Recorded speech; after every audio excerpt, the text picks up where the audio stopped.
Live streaming is on. Okay, let's start. So welcome everyone to our webinar on oppression and environmental organizing. So it is the first session on the gender webinar series, and it is organized by PowerShift Nepal. PowerShift Nepal is a women-led organization that is working to combat climate change and other environmental issues. So it has been since 2014. It has been inspiring young people, especially women leaders, to take environmental action on their local issues. I am Salonika, and I'll be your moderator for today. And it is with great honor that I'm welcoming Susan and Amy to be the speakers for this event. And they're both very powerful and strong women and a total inspiration for me. So Susan is an environmental activist, a grassroots organizer, a political candidate, and a feminist. She has been involved in various campaigns since the age of 17, and she's also worked in many organizations that have been fighting the exploitation of women and children. And she's based on Ireland, and she's a single mother. And Amy has been involved with child and adolescent mental health for decades now, and currently she's teaching in a university in the UK. And yes, so I have some before we start with the presentation, I'd like to remind our audience about some basic rules. So first of all, we really want to minimize the distractions we have for today. So please mute your mics while the speakers are presenting. And also, it would be good if you could just refrain from using the chat forum during the presentation. We'll have 2 sessions for questions and answers, and you can type in your questions during those times. So now I'd like to request Amy and Sue to start with the presentation. Thank you, Salonika.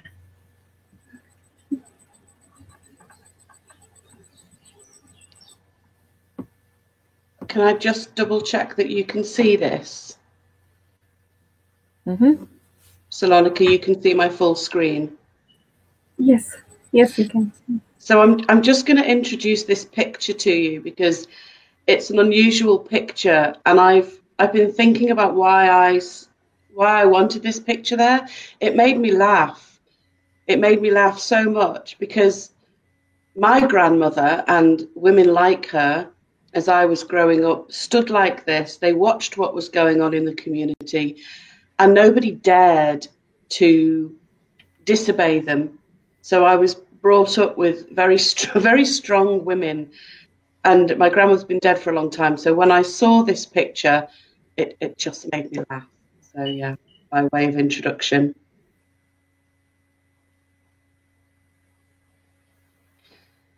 So in part of the planning, I came up with some aims for the training, and hopefully at the end of this couple of hours together, you'll go away with some understanding of the obstacles that we have when we're organising as women because of patriarchy, because of discrimination, and we'll have a think together about what's impacting on you and the sort of things that you can do to overcome those difficulties.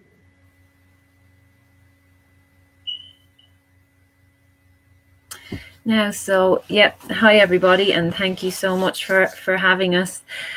So this slide is just about explaining some of the kind of basics, where we talk about the patriarchy and we talk about things to do with gender oppression, just some of the terms and what they mean.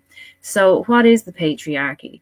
So the patriarchy is a social system in which men hold primary power and predominating roles of political leadership, moral authority, social privilege, and control of property. It's a social product, not an outcome of innate differences between the sexes, which is what patriarchal ideology tries to explain and justify the dominance. They attribute it to inherent natural differences between women and men, but this is not the case.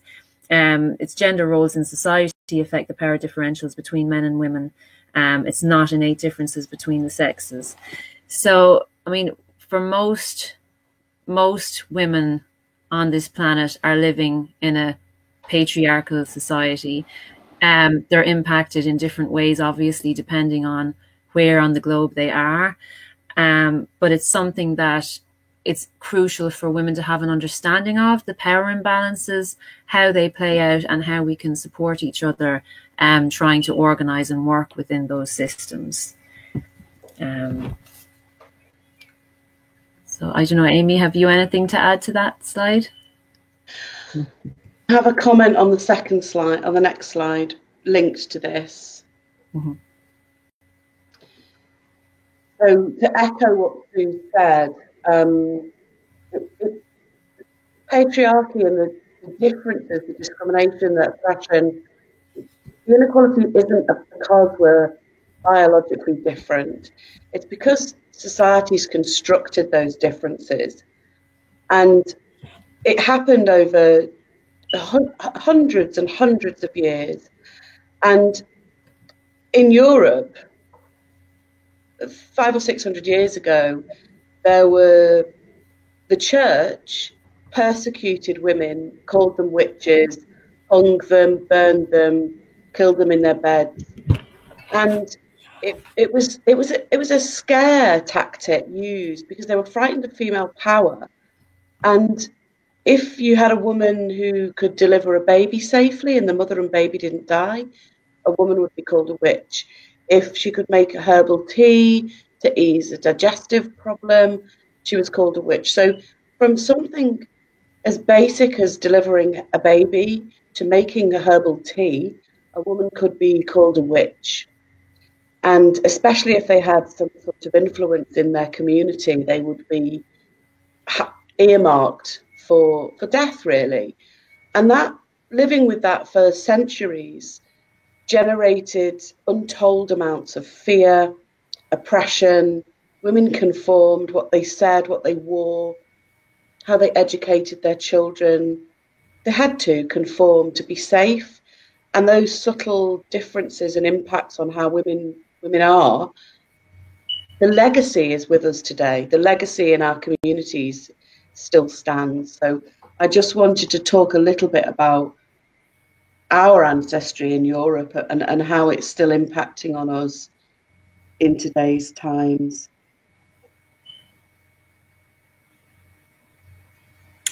Okay, so this is a quote from Gerda Lerner. The system of patriarchy can function only with the cooperation of women.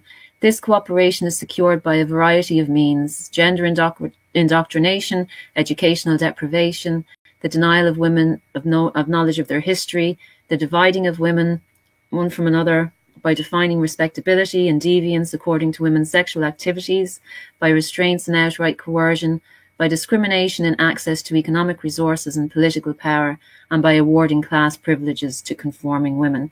So this is one aspect of patriarchy that we have to kind of understand as well, that patriarchy it's not an explicit ongoing effort by men to dominate women. It's a long-standing system that we're born into and participate in mostly unconsciously, and women have a part to play in that as well. And by becoming aware of the systems of power that are oppressing women globally, then we can find ways to work together and try and break those systems and move into something better. So there's many ways that women can uphold the patriarchy, despite the ways that it disadvantages us, because of the ways that it feeds into greed and fear, but also an unwillingness to pay the price for leaving the system, which is non-conformity can be incredibly frightening when you're dealing with a system that's dominant. And, you know, there's lessons all around us all the time to try and remind us that our place is different to the place of men. So some ways that women uphold the patriarchy, it can be enforcing what's considered appropriate for boys and girls on children rather than allowing them to just naturally be themselves. Obsession with female appearance and body image, which is something that we all have to be, you know, gentle with ourselves as well. That doesn't mean to say that you shame other women for dressing a certain way or wearing makeup or focusing on their appearance. That's not what it means at all.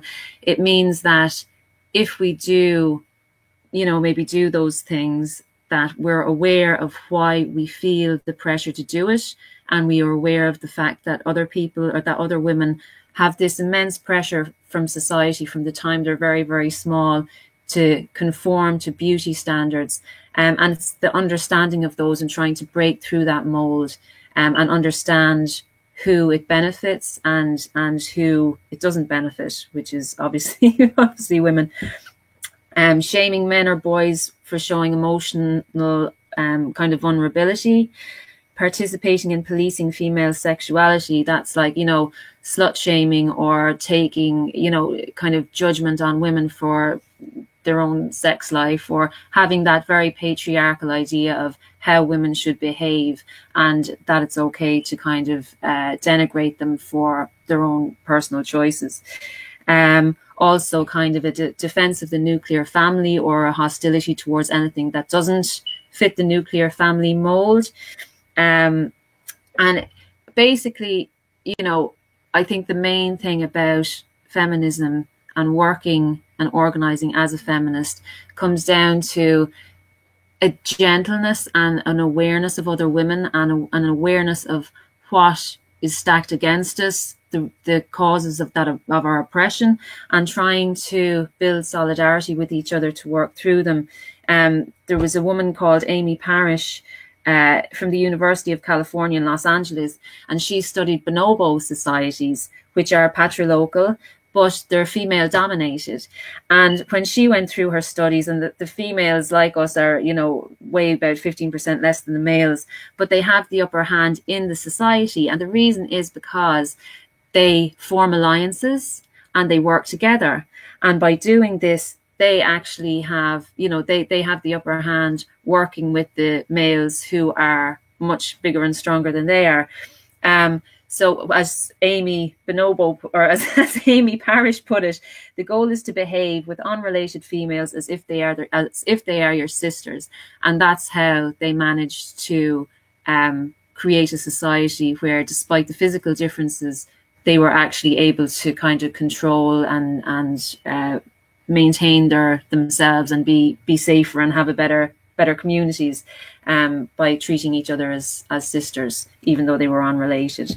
So I think there's a lesson for all of us women in that. Thanks, Amy, if you want to go on. Okay, so this is just to talk about patriarchy. Where does it come from? When did it begin? How did it begin? Obviously, nobody knows exactly what happened because we don't have a time machine. But the majority of people feel that patriarchy began around the same time as agriculture, which is about 10,000 years ago. Prior to that, which is 97% of human history, there does appear to have been a more cooperative and egalitarian kind of way of life, with small bands of people, like 25 to 50 people, living as hunter-gatherers. So what happened when agriculture began? It created a surplus. So a surplus leads to personal property. So if you have personal property, that has to be passed to somebody if you want to maintain it, and that's where heirs come into play. So in order to ensure paternity, women then begin being policed sexually. There's a stratification between men and women. If we could just ask everybody to mute their microphones if they're not speaking, please. Thanks, guys. So this created a larger social stratification, as well as stratification between women and men, and a pyramid-shaped dominance hierarchy kind of was created. So in the agricultural communities, what happened was men were working more in the field, and women were then at home with children. The population exploded because you could feed more people. Women started having babies every 2 years rather than every 4 years, which would have been the norm in hunter-gatherer societies. Despite this, the quality of life sociologically and nutritionally dropped, as did life expectancy. But women were then, because they were in the home, they weren't in a position where they were contributing food or in control of food that would have been gathered. So they feel that this kind of lowered their position in society, and obviously their control of resources. Militarism as well, where the migration to neighbouring lands for resources and the need to guard resources came into play. And obviously in military situations, in warlike situations, it's women and children are the people who will be captured and, you know, kept as slaves, whereas the males are often killed. In recent research shows that ancient societies with greater food surpluses actually tended to have higher levels of inequality, which is very interesting. But what we see is that once paternity becomes central, the control of women is inevitable, because only by controlling women can it be reliably known who the father of their children is. So patriarchal societies by necessity become societies of control and separation for women. Thanks, Amy. If you could move on, please. Thank you. Okay, so these are two lovely pictures of two communities in sub-Saharan Africa. One is the Hadza and the other is the Ikong. It's actually spelled with an exclamation mark before the K-U-N-G, which is meant to represent a click. So it's Kong, as far as I know. So the reason I have pictures of these guys here is because of research that was done in Rome in the Speranza Institute or University in Rome in 2004. And what they did was they studied mitochondrial DNA, which is obviously from the mother, and genetic markers in the Y chromosome, which is from the father, in 40 populations from sub-Saharan Africa. And these communities were two of the people that were involved in this study. This suggested that the women in the hunter-gatherer societies, such as the Kong and Hasta, were more likely to remain with their mothers after marriage than women from food-producing populations.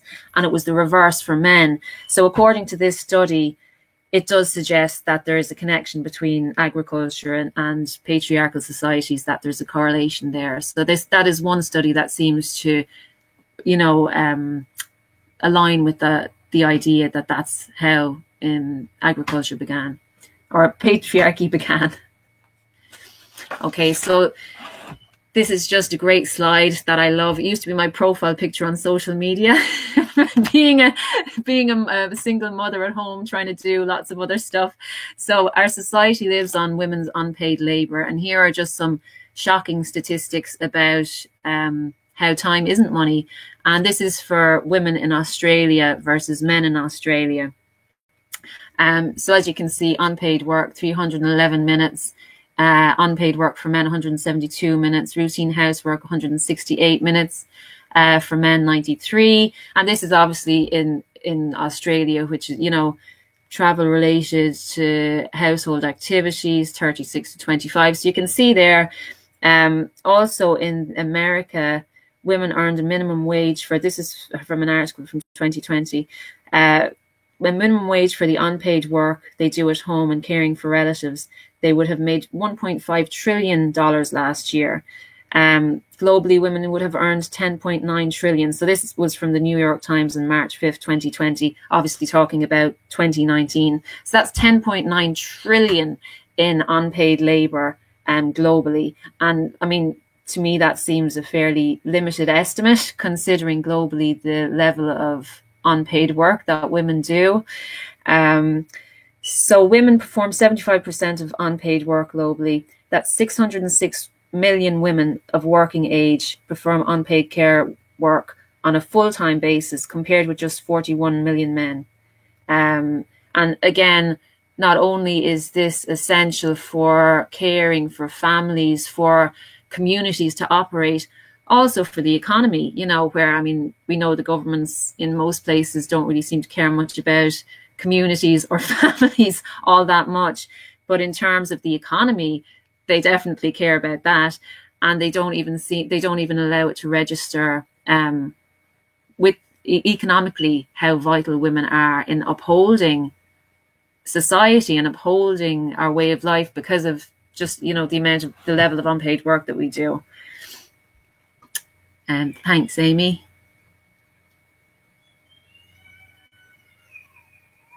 We can move on, Amy, if that's okay. And sorry, you can probably hear my children in the background as we speak. I'm sorry, I don't think you could hear me. I was saying, I think, can you hear me now? Yeah, can hear you now. Yeah. So it's really important to remember that this is unpaid because it's not valued.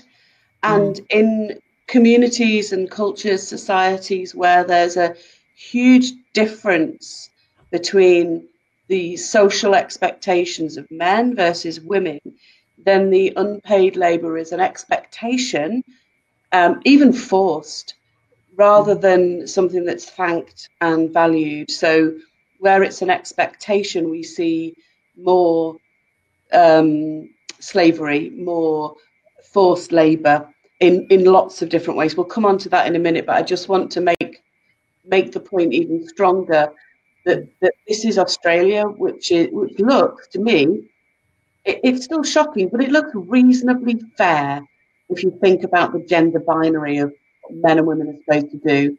Whereas in other countries, you wouldn't even see the stats as high as they are on the male side. The inequality would be much, much wider. Mm-hmm. Thanks, Amy. So there's just graphs of the gender pay gap. And again, this is only a small number of countries. So just on this, the New York Times, another article from the New York Times published an article on the wage gap, how it was remaining at 20% in the developed nations. And they were kind of making the point that, you know, once women are in a position, it's kind of seen as, like Amy was just saying, and not just with unpaid work even, but even in employment, if women have a position and it's predominantly women in that role, then it's kind of seen as less and the pay is less. And with men, then if they come into that role or they start to dominate it, suddenly there's more acclaim, the wages go up. And this is seen, I mean, in so many different sectors where it's just par for the course that once, you know, it goes up and down with the sexes basically in terms of pay and respect. So a couple of examples of this are the median earning for information technology managers, which are mostly male, are 27% higher than human resource managers, which were mostly women.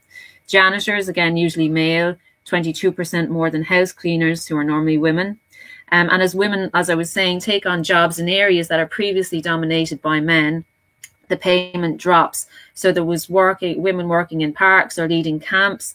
That was predominantly a male role. And when women kind of began dominating it more, it went down 57%, the pay. Ticket agents went down 43%, designers 34%, housekeepers 21%, biologists 18%. They went down by that height of a percentage once women began to dominate that field.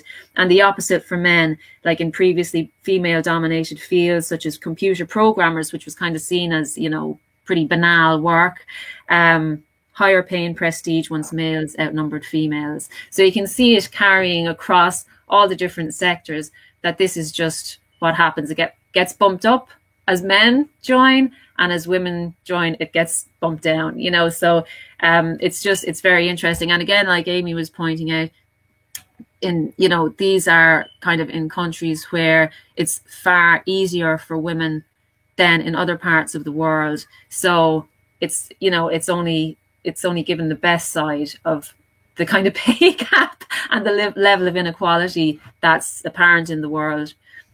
And this is the pay gap where we live, or where I live in the United Kingdom, is 17.5%, and it's illegal to have a pay gap.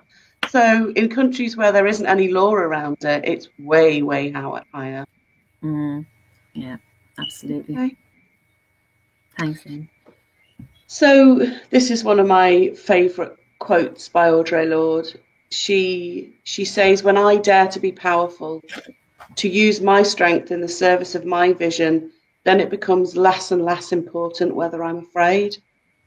And I think for many women, when we're faced with the sheer weight of patriarchy, it's really difficult to name it, whether we shape our eyebrows, whether we have children or choose not to have children, or don't want to get married, or want to get muddy and grow vegetables rather than work in an office. Every single decision that we make is judged That's oppression. That's the impact of patriarchy. And that impacts on women who have, you know, reasonably comfortable existences. It impacts much, much more strongly on women who are poor, who are black, who are disabled, who are gay. It impacts on their access to health, their achievements in education, whether they've got enough money to feed themselves or their families. And when that's happening in societies, equal rights isn't present. Fair access to health services, to decisions about our bodies isn't present.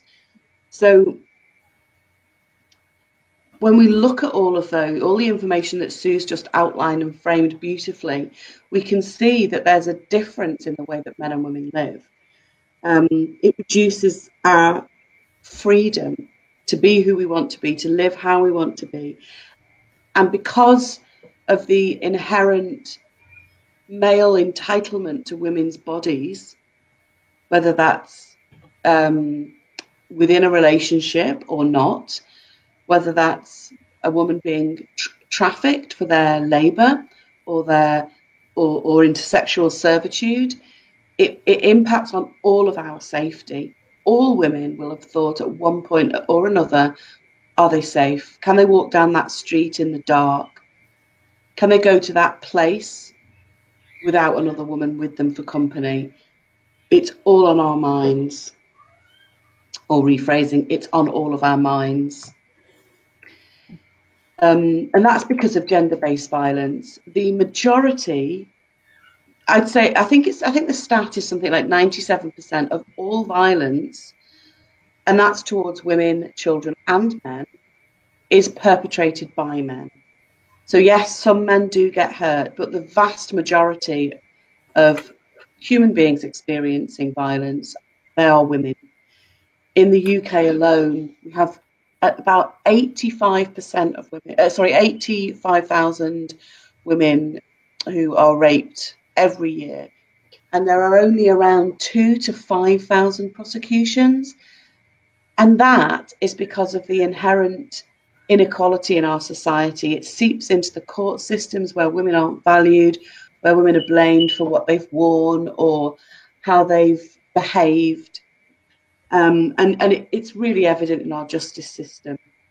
In my work, I've listened to many, many girls, children, and adult women talk about the abuse, the physical and sexual violence they've experienced, and how that's impacted on their lives, on their physical health, on their access to education and healthcare. But it's not just physical and sexual. There's lots of control around money, around property, around the children. Children are often used in families where there's violence. And it really impacts on the psychological development of children, but also the trauma that women experience. When you're scared or hypervigilant for more violence, it's really, really hard to start thinking about what you can do to change the system, particularly if you don't have the solidarity or the sisterhood of other women. This statistic of 72% of all humans trafficked globally are women being exploited into the sex industry. In the time it's taken me to talk about this slide, 4 children, probably female, have been sold into slavery linked to sex. This is an old picture, by the way. This is an old problem. This has been slavery and human trafficking has been an activity, if we can call it that, for centuries. Currently, over 40 million people, the vast majority, 3/4 of them female, are exploited, sold, used for slavery, either for their labour, for sexual exploitation, or forced into marriage. And this activity, this 71% of women being sold or trafficked, if you like, is the culmination of centuries of ownership of male entitlement up to female bodies, the fact that men are valued more highly than a female human gives the almost permission for this to happen. Yeah, this slide I found really shocking. We looked at the previous slide that one of the main reasons for human trafficking and women in slavery is sexual objectification. And it is defined as the act of treating a person solely as an object of sexual desire without any real regard for their feelings. And I would add, without any real regard for their humanity. It's usually women. I think that the vast majority of women who are used in slavery is because of their female bodies. And it starts from a very, very young age. Little girls from around the age of 7 years old are very aware of how they are perceived, looked at in a certain way that makes them feel uncomfortable. And this grows, this feeling of discomfort grows as their bodies develop. It can lead to really strong feelings of self-loathing, of anxiety, of trauma. And when that's matched, when those feelings of being looked at and treated as a sexual object happens at the same time as being touched or abused, or that can really, really intensify the risk of mental health problems. And I've chosen this image because it just typifies what we expect when we expect girls to allow this sort of behaviour. I've raised 2 girls on my own. They're both adults now, and I was really clear with them. They don't have to allow this sort of behaviour. Thankfully, they're both really strong, independent women. But yeah, I dislike this image. The objectification, the sexual objectification, the male entitlement, the impact of patriarchy, again, has culminated into a culture of owning women throughout time. And this image that I've used, I'm not going to read everything on the slide because you can do that for yourself while I'm talking. But I want to talk about this image. This is a teenage girl who was kidnapped by the Boko Haram, and those girls were, hundreds of them, were kidnapped from their villages, their mothers, their communities, their schools, and they were taken and forced into marriage. They were raped first because the law or the rules of their country, the culture of their country is if you've had sexual intercourse with a man, then you have to marry them. So they were raped first to signify ownership, and then they were married. And these girls, it took, I think, a year or more for them to be rescued. But many of them at this point, had already had children. And this is one of those children.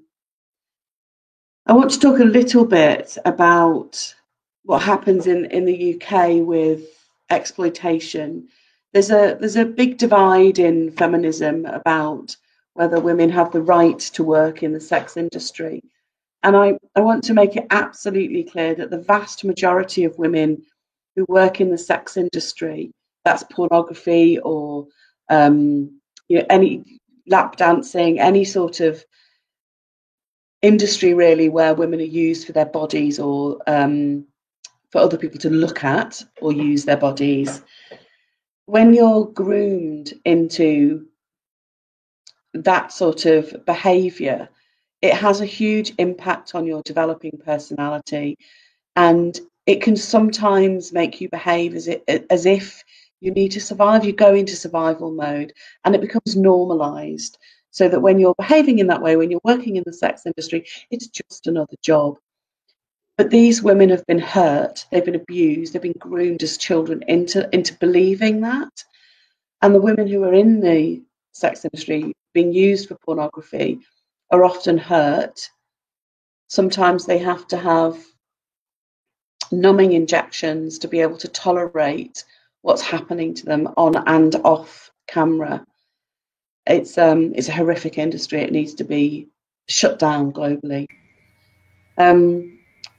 Surrogacy is another way that women's bodies are used. We have people, same-sex male couples, or people who can't have children across the globe who have the money to pay for another woman to carry a child in their body for them to buy, really, or at least benefit from. And this impacts much more strongly on poor women. Can I just add something there, Amy, before Absolutely. you go on? Yeah. Just in terms of with the sex industry, and another point to note is not only for the women that are directly involved, for example, in New Zealand, when they brought in full decriminalisation, the violence against all women in society increased. So I mean, it might be worth just explaining what decriminalisation means, just in case. So sorry, yeah, the full decriminalisation of the sex industry. So it was, kind of more open. It was openly accepted that this was an industry and a work happening like any other work. But that, on a societal level, that actually increased violence against all women across society. So the perception of women as an object or something that can be bought and sold. I mean, it makes sense that this would be the case, but it actually does impact on how women are treated. Because if you're seen as a commodity, you're less than human. Yeah, I think that's a really good point. There's an actual example in a city in the UK called Sheffield. They have what they call a gentleman's club. It's lap dancing, stripping. It's very close to a women's centre and a children's nursery. I think it's on the same street or one street across. And the police statistics in that area, there's some feedback on somebody's mic. Yeah. The police statistics just in that area alone show something like a 15 to 20% increase on sexual assault and rape, violent sexual assault in that area, as opposed to other areas adjacent to that sex club. So I think it's a really good point to raise, Sue. Thank you. Do you have anything else you wanted to say? No, I think you've covered it beautifully, Amy. Thank you. Thank you. This is a slide that's harrowing, really. We know through, I mean, there's lots of different reports you can read from the UN and different non-governmental organisations globally that do clean-up operations after wars or humanitarian aid. It's really clear that rape, sexual violence is used as a form, it's militarised, and it impacts disproportionately on women, as does all war and militarising society. Yeah, Sue, I'm going to hand over to you at this point. Did you have something you wanted to add? About war. Yeah, I suppose in just, I mean, as I'm sure everybody is aware, but one thing that's important, I think, to think about when we talk about war is, with any of these crises, if you're in a lower social strata, if you have less access to resources, if you have immense, caring roles within your family or your community, you're put at an incredible disadvantage in terms of any kind of recovery. So not only is it the initial, the trauma of the initial risks with, war, with the sexual violence or the violence generally and all the other horrors that come with it, in terms of any kind of recovery afterwards, you're also in a much more difficult position to be able to regain any kind of normal life or any kind of stability or security. So it's something that's going to carry on. And like that as well, if you're, with displacement, if you end up in a refugee camp or in one of these temporary situations, the risk of trafficking, the risk of sexual violence. There is so many risks that come with being a woman in those situations, as well as the inability to recover afterwards, because society has you on a lower standing than if you were a male counterpart. And so I think that's probably the only thing that I'd add is it's not just wartime, it's any chance of recovery afterwards is inhibited by your position in society as a woman. Yeah. So I, as well as being a university lecturer, I also work with a global organisation called Social Workers Without Borders. And some of the cases, so when women who are trafficked or leave countries of war or because of torture or sexual servitude, and they are found in the UK, often the Home Office believe them, but rule that they are safe to go back to their countries of origin. And so Social Workers Without Borders write human rights assessments and best interest assessments for children so that we can provide really good quality evidence.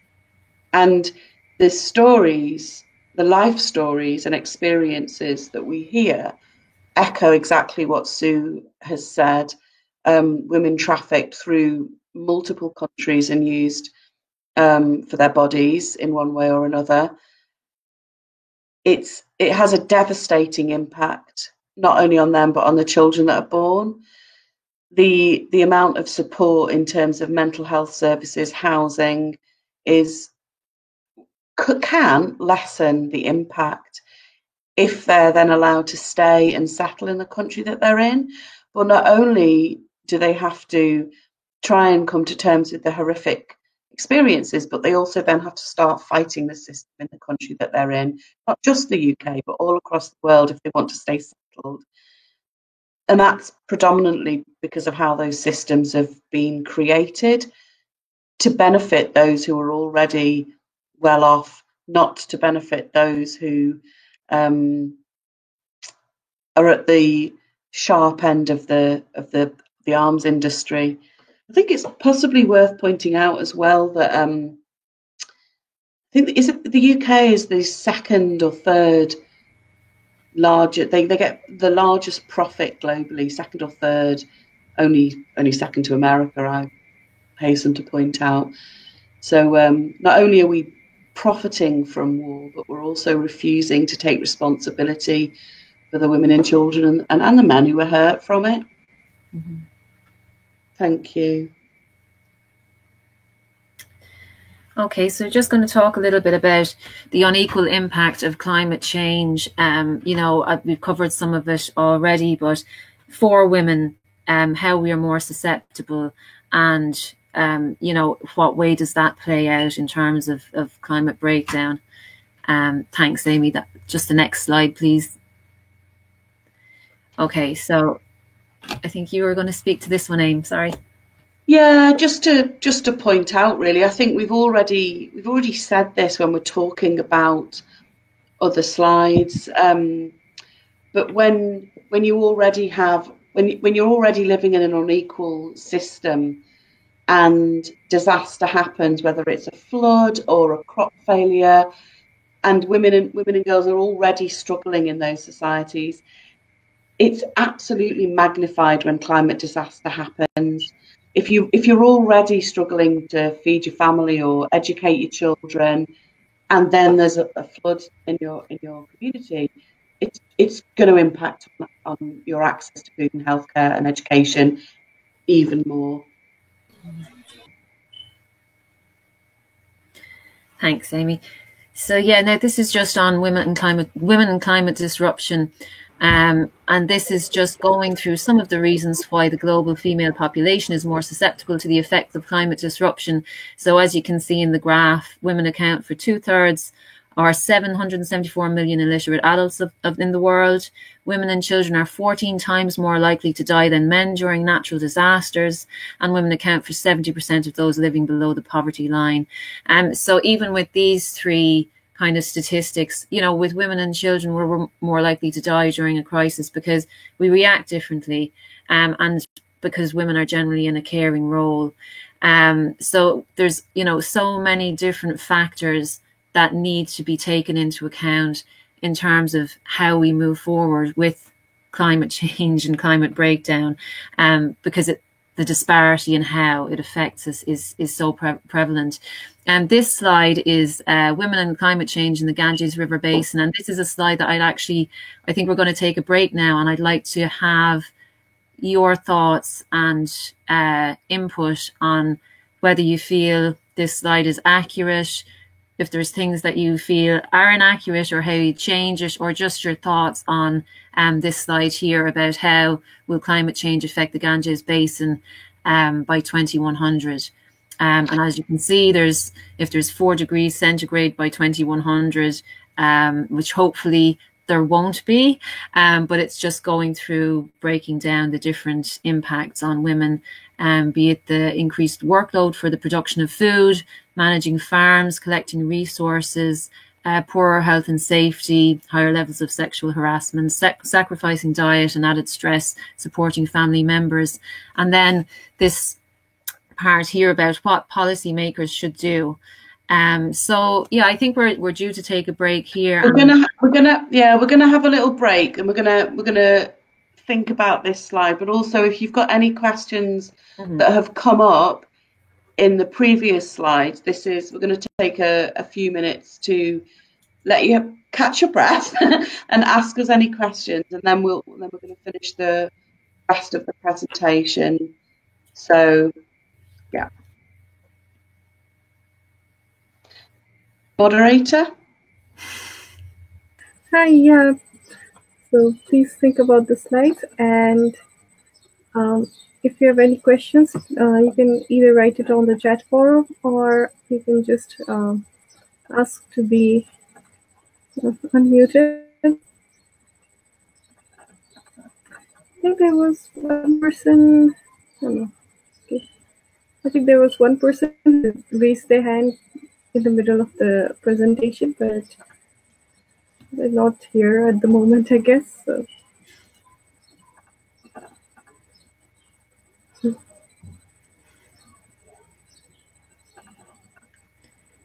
Can't hear you, Aim. I think Salonika muted me. Out of time. So we really want you to join in. If there's any questions, even if it's just a comment, we welcome your input into this seminar. It's gonna. Oh, Bishat, unmute yourself.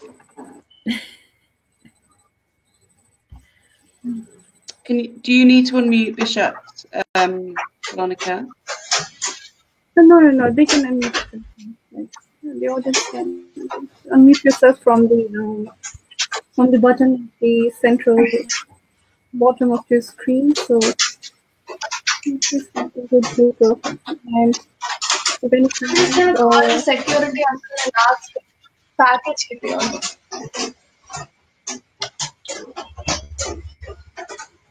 I'm sorry, is anyone speaking? Hi. I think Suresh. Hi. Suresh. Hi. Yeah. Hi, Sue, Salonika, and Amy. How are you guys doing? Hi, Suresh. Hey. Good. Great presentation. Yeah. Can I just, come in for a question or two? Is that possible? Okay. Okay. Yeah. Can you hear me? Yeah, Suresh, can you ask that again? Yeah. Can I just ask a couple of questions or so? Yeah, sure. Go ahead. Go for it. Yeah. See, I haven't seen so far something that I have been, looking at over the years, whenever it had come in terms of, women and the environment, women and development, women and war, or whatever. You have not touched upon, one of the most crucial, critical issues: women and population. Gender and population. Oh, remember that we're halfway. Suresh, remember we're halfway through. We'll We're going to be talking about that in the second half, I promise. Good. for it, though. So, yeah, that's right. Yeah, let me wait for that. Thanks. No, you can still ask. Keep going. See, the thing is, so the question is something that has always, occurred to me repeatedly over the years is the overlapping of one's understanding about reproductive health and reproductive rights. I'm sure they're completely two different things altogether. So everybody is busy and wanting to focus on reproductive health, but nobody's actually opening their mouths about reproductive rights. So I would need some clarification on that score, on that, particularly in terms of, the mainstream, the system, the officialdom is always interested in reproductive health. Nobody's talking about reproductive rights. So that's one thing. Anyway, let me stop with that.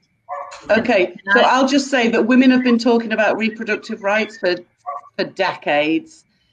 Honestly, we've had some really strong political campaigns to get women's rights thought about, especially in Ireland. And at this point, Sue. Yeah, I'd just like to speak a little bit about the repeal campaign over here. I was an organizer in my area for the repeal campaign, and why it was called repeal was because there was an amendment in the law called the Eighth Amendment, and it was that Eighth Amendment that was preventing free, safe and legal abortion in the country. And just to kind of touch back on what you were describing, Amy, about the issues with the patriarchy and the legal system in Ireland up until, was it 2018? A woman who, for example, if a woman was raped and if she procured abortion pills and took the abortion pills, the likelihood was that if she was prosecuted, she could be given a longer sentence than the actual rapist. You could be given 14 years for the procurement of abortion pills or for having an abortion. So you had women in the most horrendous situations having to travel abroad to seek a termination, even after situations of abuse. It was absolutely horrendous.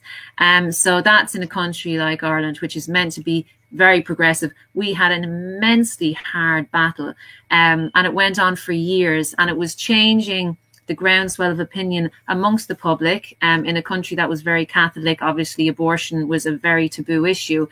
Changing that mindset within the public, kind of taking away the stigma. Like when we'd be doing our stalls and canvassing and whatever during the campaign, I had an awful amount of women coming to me afterwards or sending me private messages and just saying how they had such a huge emotional response to the fact that we were there and we were talking about it, because so many people had this trauma where they'd had to go and have a termination for some reason, but they could never tell anybody because there was still such a stigma attached to it.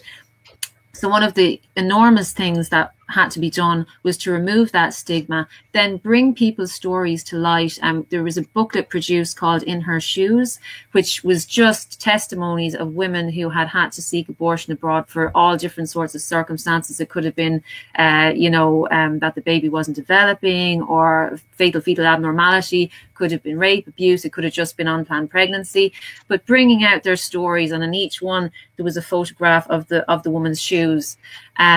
And it had an amazing impact, and it kind of brought some compassion back into the whole campaign. And then the legal system and the government had to follow suit, but they only did that once there had been a groundswell of public opinion swaying them in that direction. I think it's worth mentioning that throughout all of this, the public opinion had to be swayed into the belief that women had a right to decide whether they wanted to grow a child in their own body. And that, in order to get to that point, you have to believe that women have a choice, that their own bodies are theirs, and that they're human and valued in the same way that a man is valued. And that's a really complicated thing to try and explain, because when you say women are human too, people will say, oh, well, yeah, of course they are. But actually, when you look at the facts in law, in culture, individually, in education, in forced sexual slavery, there's so many aspects where women are used as a commodity rather than valued as a living human sentient being. Shall we take one more question? Yeah. Does anyone else have a question? Suresh, I think you said you wanted to ask a couple of questions, but let's just see if anyone else has a question. Yeah, sure. Good. Yeah, I would like to actually respond to this. Anyway, I'll wait. Thanks, Suresh. Does anyone else have a question in the question break? Yeah. Please feel free to please feel free to unmute yourself. I'm sorry I got disconnected earlier. That's okay. I'm glad to have you back. Yeah. If there's no more questions from other people, Suresh, do you want to ask your second question? Yeah, I would in fact like to, sorry for not actually mentioning this fact about the focus on abortion, which is how it is seen, the reproductive health and especially the reproductive rights. And whenever men talk about, what do you call reproduction, they talk about reproductive health and not rights. But in the case of India, I was talking about the whole thing from the case of in the case of India, which is exactly the opposite, where the focus is not actually on abortion. Where in fact, the churches had a huge influence on the whole thing. But in India, it's just the opposite, where you're actually not talking about abortion per se, or something like that. For example, per se, it's about the whole issue of menses, maternity, and menopause, where you're talking. For example, the greatest example has been population control, where the population control measures have not been targeting at reducing the population. It has been always making the woman available for the man.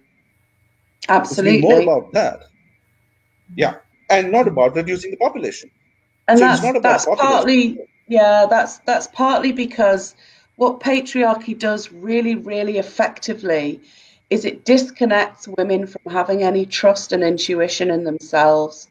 And when you're disconnected from the value of your own psyche, your own physical body, your own emotional well-being, then you're disconnected from each other in your society.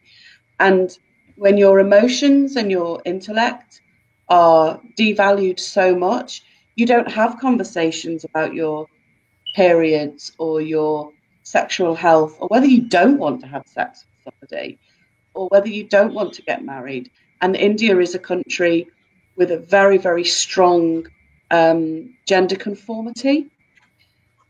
And the violence level and the trafficking levels, often from Nepal into India as well, are really high. So the women seen as a commodity is a huge, huge difficulty. Yeah. Suresh, do you want to briefly ask your second question? Because I'm aware that we've got another half of the presentation to do. Yeah. Maybe anyway, just to wrap up the whole thing, the examples again from India, it's cultural, and therefore it's never been targeting the population. Never been at targeting the population or reducing the population. It's been targeting the poor and the women. And the second thing is it's been the pressure to bear sons, the patriarchal and paternalistic diktat for bearing only sons and not daughters. So the whole approach to reproductive health and rights has been in terms of the bias, where, for example, if the husband dies, the woman becomes a widow, whereas if the wife dies, the husband doesn't become a widower. It becomes once again a brand new bridegroom ready for marriage. And if you're talking about a woman suffering from nausea before marriage, she could be ostracized. But the point is not that. If a woman doesn't suffer from, if she doesn't suffer from nausea after marriage, again she's even more ostracized. So I was talking about the whole issue of reproductive rights from the viewpoint of all the three: menses, maternity, and menopause. and the way the policies have been devised. And if you look at it, if you look at the indigenous communities, I've never seen a single indigenous community anywhere in the world which has suffered from population explosion or from a population mortality and population trap. Never, not even once. Whereas around the 1950s, the population in India is only what do you call in this thing? It was like 300 million. In less than 70 years of independence, it has shot up to 1.5 billion. And the family planning program has been there for the last 70 years. So what does that say? So these are the issues that I was talking about from the point of view of India, where we have had to, as people working at the grassroots, have had to go through and face a lot in terms of dealing with issues. I mean, women's issues. Yeah. Thanks, Suresh. Thank you. Thanks, Suresh. Can I just make a quick point on that? Is just in terms of the correlation between women learning to read and having less children, and you consider that 2/3 of the population, the illiterate population, are women, that's another enormous factor, or would appear to be another enormous factor in the population. There's a fascinating article actually. It's one of my favourite articles to read by a woman called Lier Keith, Lierekeith, and it's called The Girls and the Grasses. And in the article, well, you'll have to read it for yourself. It's very, very beautifully written. And in the article, Lier talks mainly about the need to rewild our spaces. She's talking about grasses in the part of the world that she lives in, but she's also talking about how important it is to teach girls to read, and that if we were to teach girls to read, it would give them more opportunities in their lives, but also give them some connection with their own bodies, and perhaps even control over whether they married or had children. But yeah, so I would really recommend, to follow up from Suresh's comments, reading The Girls and the Grasses by Lier Keith. Yeah, I love it. Anyway, we're going to move on now because we've got more slides to go through, but we'll come back to questions again. Is that all right with you, Sue? Yeah, that's perfect. Am I still sharing my screen with you all? It's there now. Yep. Yeah. Okie doke. Lovely. Okay, so I'm just going to talk a little bit more about gender gaps, climate change, and the impacts and how they exacerbate gender inequalities. So as you can see, there's poverty. Over 50% of the 1.5 billion living on $1 a day or less are women. On average, women and children spend 8 or more hours per day collecting water. And as again with this, as climate breakdown continues and gets worse, all those tasks are going to be more difficult and probably a lot more dangerous. Globally, women are 16.7% of government ministers, 19.5% of parliamentarians, and 9% heads of state.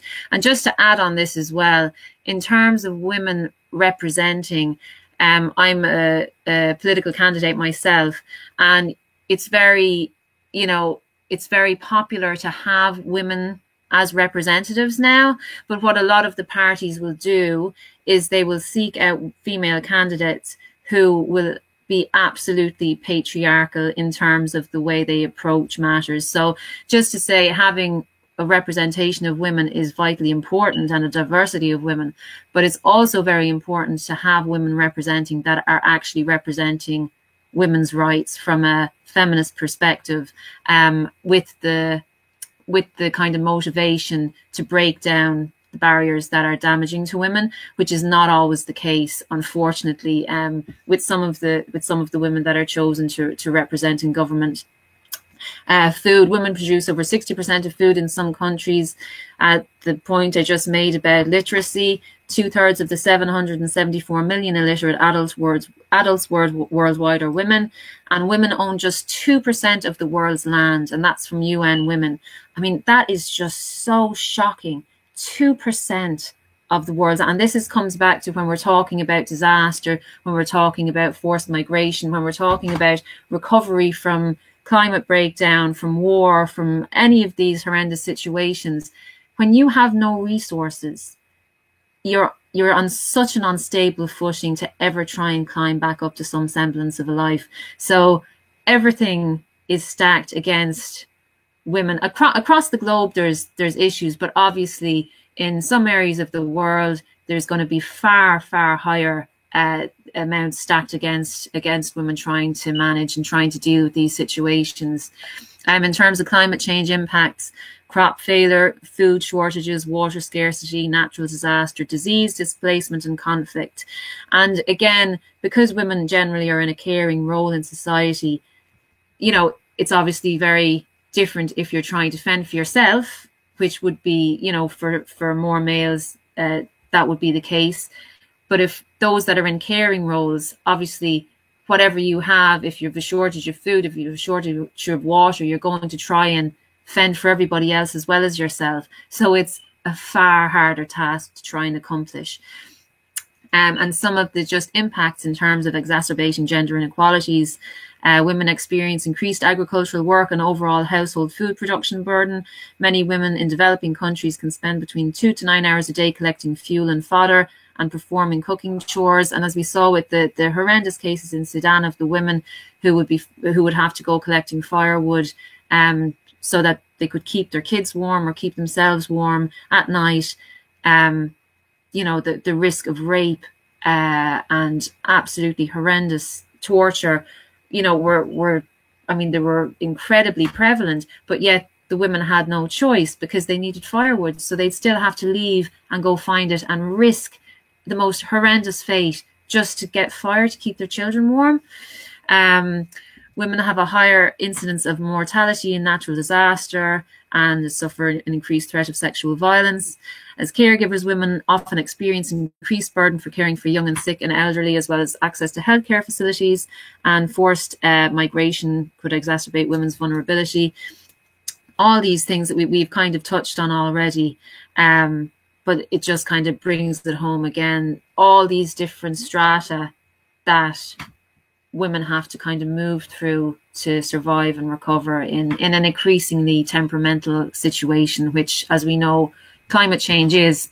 So that's all for that slide. Thank you, Amy. And it wouldn't need to be like this if it wasn't for the centuries of social conditioning and the construction of patriarchy and gender roles in all of our cultures that that's why we spent the first half of this presentation with the background that we did, so that when we get to this point, you'd understand the huge swathes of sort of the impact on lots and lots of different areas. Okay, thank you, Amy. So again, this is just a flow chart of climate change consequences and impacts on women. Again, this is all, I'm sure, things that you will be aware of, but sometimes it's good to have it on a screen and in front of you, because it really kind of does drive it home. And so obviously here's climate change. We have the consequences, high temperature, low erratic precipitation, and the productivity, economic measures, and all the things that come down from that. And then women are sandwiched in the middle of all these different pressures, from climate change, from economic stress, from family, from social, you know, from society, all these different issues, and women are compacted in the middle of all of this. So just kind of bearing that in mind, I think, and being aware of that really does create a sense of solidarity, because women across the globe are not all facing the same issues, absolutely not, but we're all living under the same system to some degree. So that's an incredible kind of it's an incredible bond. So whether you're a working class woman or an upper class woman or a woman in the global north or a woman in the global south, you know, we have all these different factors that define our life under patriarchy. So I think being aware of it, being clear on it, it kind of brings home that connection to each other very powerfully. And I think that's something that's incredibly important for us moving forward as a movement and just as women in society generally. Thanks. Thank Did you you. have anything to add to that, Aim? Yeah, it reminds me as you're speaking of a speech that I think it was Audre Lorde gave on one of the lines in the speech was, "Your silence will not protect you." And she talks about a time when she was really ill. I think she had or was suspected to have cancer. And she was saying that the people who supported her were women. And they were gay women, straight women, black, white, Asian, disabled, able-bodied, clever. You know, there were lots of different types of women. And what she was saying is, just to echo Sue's point about the bonds in society, we're stronger together. We're stronger in solidarity. So when we're facing all of these things in the little red boxes, the conflicts at home, the rape, abduction, violence, when we stand together as women and when we believe other women, it can have a huge force, positive force in our lives. Absolutely. Thanks, Aim. Okay, so women leading the way. So I love this picture. Oh, it's a great image. The woman on the right hand side, second one in, her smile is wonderful. I know, it's awesome. So women leading the way. So I suppose what we're going to talk about now is some examples of women leading the way, and there are so many of them. There's so many absolutely exceptional, inspirational women doing inspirational things. But another thing to kind of talk about a little is why it's so important that women are leading the way, and especially in the environmental movement. And when we're talking about kind of climate disaster and how it disproportionately affects women and children, especially in countries where the women's socioeconomic status is low in the first place, we have to understand why it impacts women differently. And for example, in Oxfam tallied after the 2004 tsunami in the Indian Ocean, you know, how many more women than men died, and children was just, you know, astronomical. And we see this kind of across the board where, because women are in a caring position, they're going back, they're trying to save children, they're trying to save, and, you know, elderly people. And that's not to say men don't do that too, of course they do.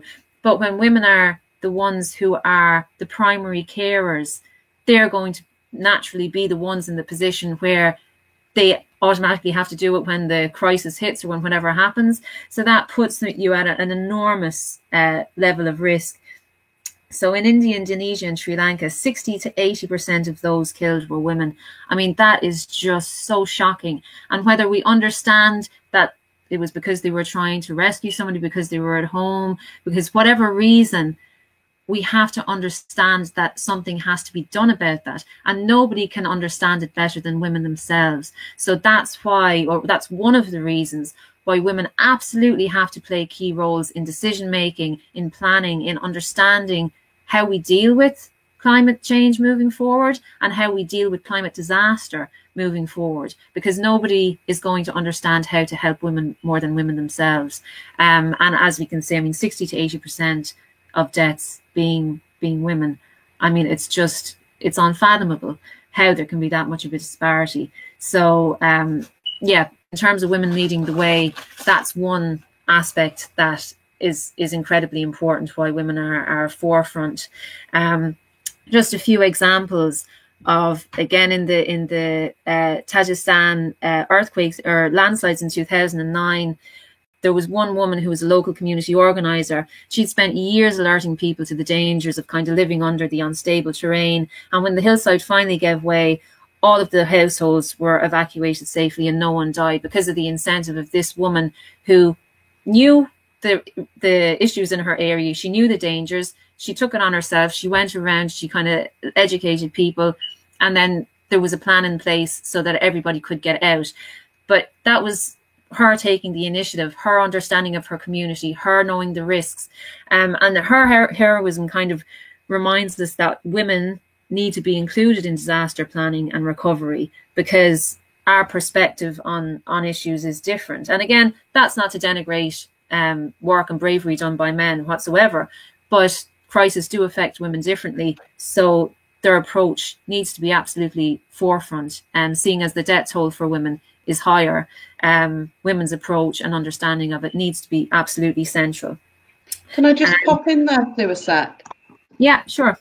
This is evidence-based. There's huge amounts of research around planning, even moving away from climate disaster and having women and moving over to how spaces are designed. Many of the, as we know, higher paid jobs tend to be held by men, and in places like planning, engineering, a lot are men. And in the country I live in, there's been quite a bit of research as to how towns are planned, how new spaces are planned, and women are not considered.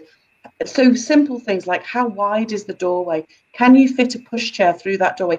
Can you open that door whilst carrying a baby or holding a toddler's hand?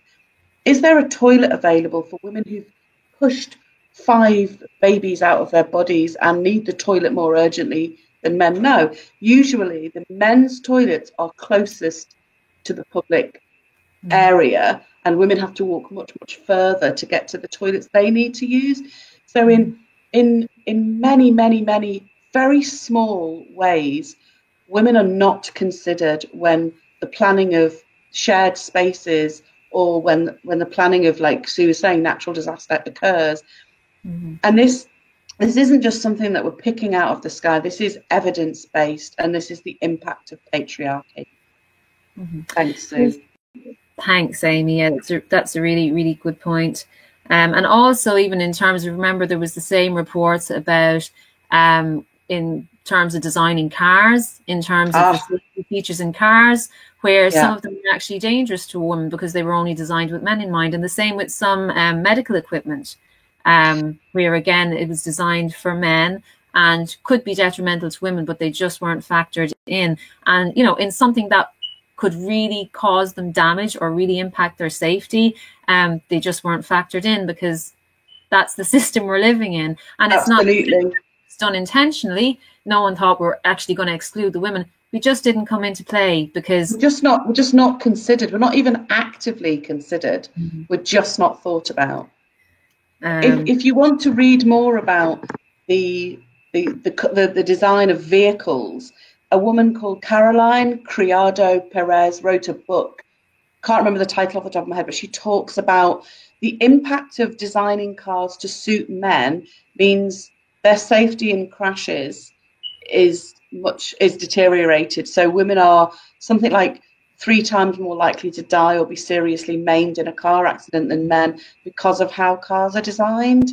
And the drug issue, I've actually known living live women who've been prescribed drugs that have only been tested on men in the human drug trials, and they've gone on to have catastrophic impacts because our hormones are different. And that led to an attempted suicide. Fortunately, it wasn't completed. But yeah, these things that we're talking about have catastrophic ramifications in women's lives. Thank you for letting me speak, Sue. Thank you, Amy. No, they're really, really valid points, and thank you so much for bringing them in. I was just on this slide, I was just going to cover a couple more kind of examples. Whereas the Serbian floods in 2014, for example, where what they realized afterwards was that men seem to leave, they seem to behave differently in the sense that they will hear through word of mouth, and they will just leave, whereas women are more inclined to wait for actual official guidelines and official notification to evacuate an area. And so all these different things, all these different interplays really can be the difference between life and death for women. So an understanding of them is absolutely crucial. The same in the earthquake in Turkey in 2011. Many, many more women and children died because they were at home. They were at home caring for children or caring for parents. So many. So this is just a feature across the board of why women are so vulnerable. And this is why women absolutely need to be leading in recovery, in dealing with how we behave in these situations.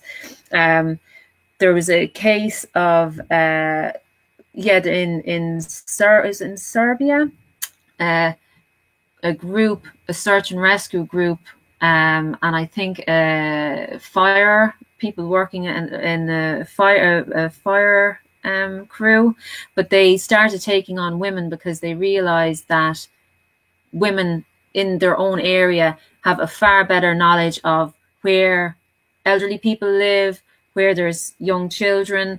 And so in search and rescue, women were absolutely vital to have as leaders and as workers, because they had a far better natural sense of where to find people, and because they were interwoven in their community in a different way. Also, post-disaster counselling, having women in a position where they can counsel, because you can have people who have been, for example, you know, women who have been impacted by sexual violence, who may not be comfortable speaking with a man about it, having more counsellors, female counsellors in that area. And also in Bosnia and Herzegovina, they tailored their disaster related funding for women's circumstances. So they had this really progressive program that came in after the floods in 2014, and it prioritised housing grants for single mothers and channeled redevelopment funds to businesses that had a large female workforce. So there's these quite simple things that government can do that actually can make a really, really impactful difference on the ground for women in particular. And yes, so having women in governance, you know, you might have a far better chance that there will be people there who will understand, who will actually try and bring in this legislation that functions, that actually really does something, rather than sounds very progressive, but when things happen, it doesn't really do anybody any good. Really practical ways where the government can assist women getting back on their feet after disaster.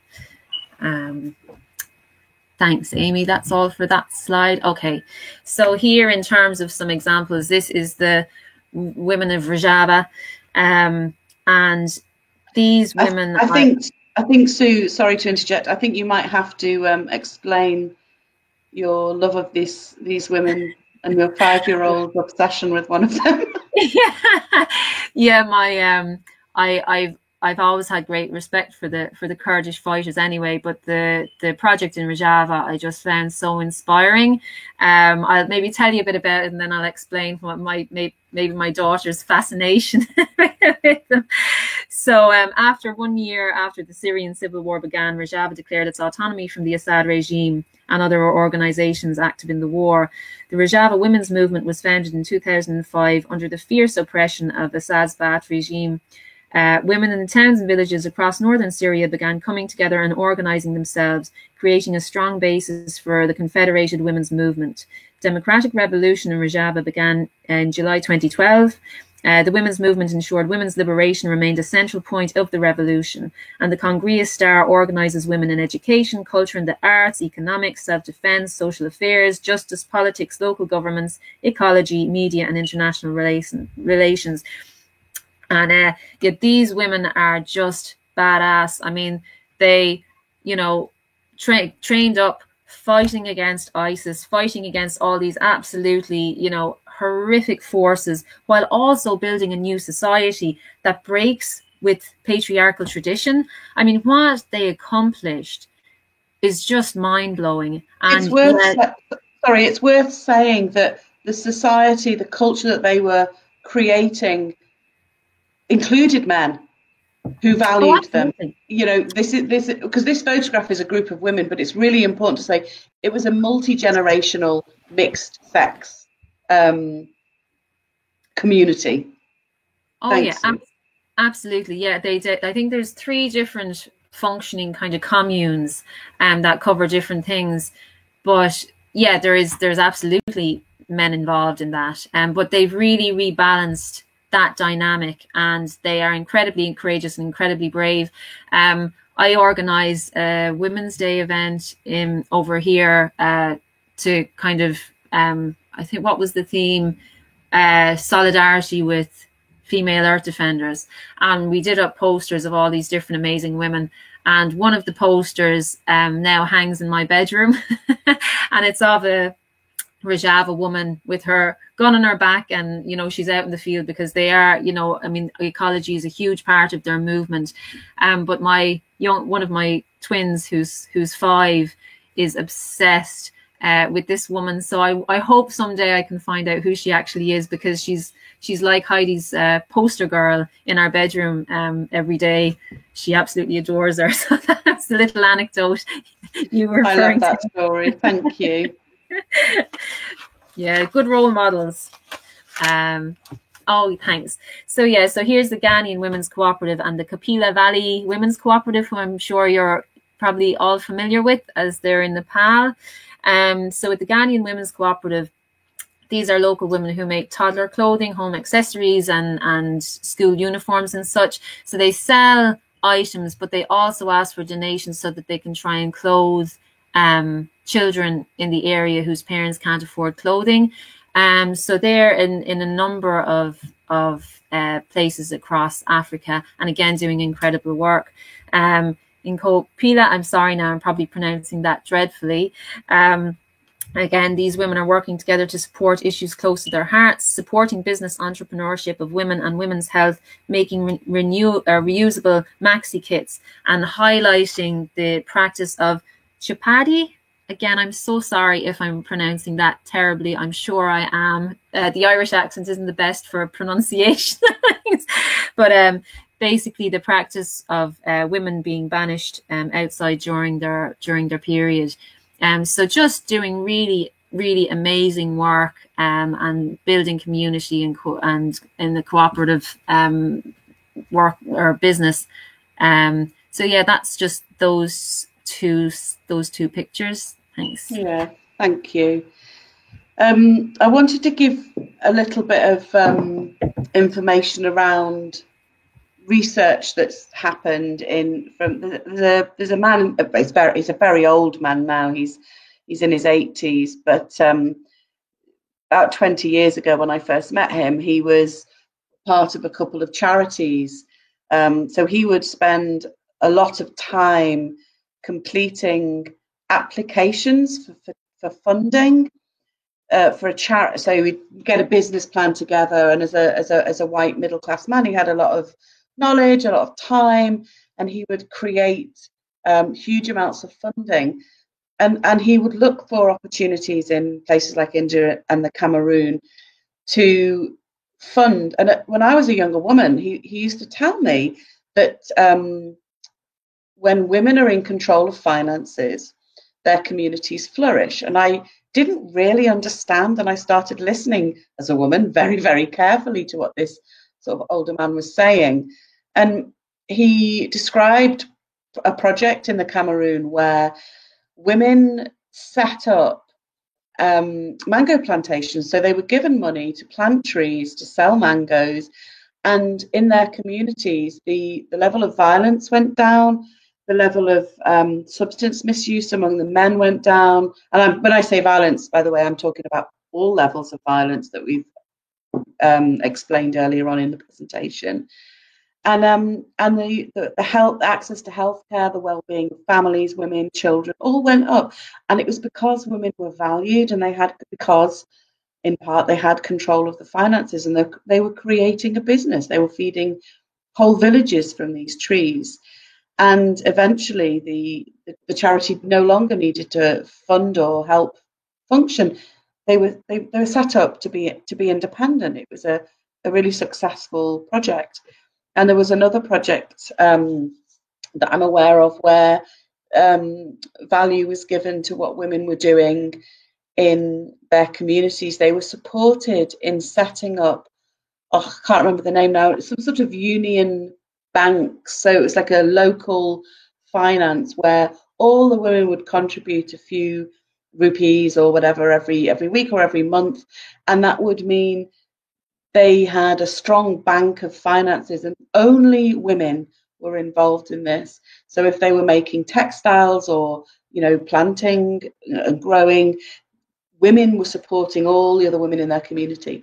And the evidence from the studies again came out that when women are in control of finances, violence goes down, substance misuse among men goes down, the value of women and the health, education and general well-being of community, certainly for the women, goes up.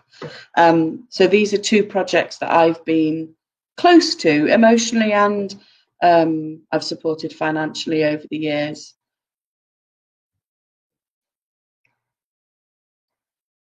Sue. Thanks, Amy.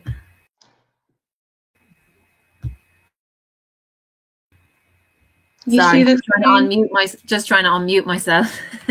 So here's some more wonderful women. So there's the Zapatista women, who I first discovered when I was on an environmental project in Chiapas in Mexico many years ago. Just incredibly inspiring. So just a little bit of background on the Zapatista movement. On New Year's Day 1994, leftist indigenous groups staged several armed uprisings in Chiapas, and they called it a bottom-up revolution. They declared war on the Mexican government and global capitalism. The Zapatista Army of National Liberation was a guerrilla army, but also broad grassroots social movement. So that it wasn't just all about, you know, revolting against the government and big business. It was also about, as like in Rojava, it was like a sea change, a totally new way of life, and bringing in that cultural shift, as well as, you know, taking on the government and taking on global capitalism. So in terms of for women, before the Zapatista uprising, indigenous women in Chiapas were often forced into arranged marriages at a young age, had maybe, you know, between 10 to 14 children, couldn't leave homes without husband or father's permission, and all decision making was really dominated by men. So the EZLN has always maintained a clear commitment to women's rights to participate at all levels. And this has given room for women to take the platform and make the changes necessary to better their lives. So as women became political leaders, insurgents, health and education promoters, and coordinators of economic cooperatives, they began to shape the Zapatista movement, which in turn led to changes in families, home and communities. So by having this platform, by this platform being made available, women took those spaces and they, you know, created that change outwards then for their own lives, and has also, you know, like that, created this whole social movement that now inspires thousands and thousands of people from all over the world. I mean, there was it last year, they had the Zapatista, the International Women's Gathering, which I was devastated I couldn't go to, but they had it, you know, in the mountains in Chiapas. Invited women from all over the globe to come and talk about sisterhood, revolution, and making a new way forward as women for women in the world.